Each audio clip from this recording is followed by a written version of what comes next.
আওয়ামী লীগের যারা প্রধান উপদেষ্টার প্রেস সচিব শফিকুল আলম এবার আলোচিত সেই মাফলারটি বিক্রির ঘোষণা দিয়েছে। শনিবার নিজের ভেরিফাইড ফেসবুক আইডিতে এক পোস্টে তিনি এই ঘোষণা দেন।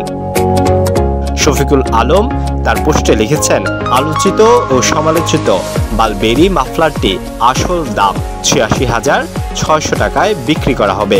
কোনো সহৃদয়বান ব্যক্তি অভয়ারণ্য বাংলাদেশ এনিম্যাল ওয়েলফেয়ার ফাউন্ডেশনে এই টাকা দিয়ে মাফলারটি কিনতে পারবেন।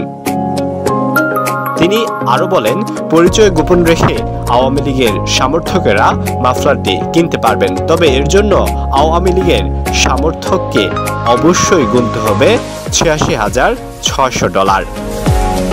সর্বশেষ প্রেস সচিব লিখেছেন, মাফলারটি ২ বার ধোয়ার পর ক্রেতাকে দিয়ে দেওয়া হবে।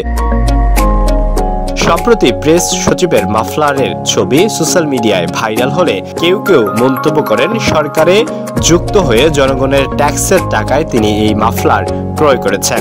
তবে ফেসবুক ঘেঁটে দেখা যায়, আওয়ামী লীগ সরকার পতনের অনেক আগে থেকেই তিনি এই মাফলার ব্যবহার করে আসছেন এবং তার ছবিও রয়েছে।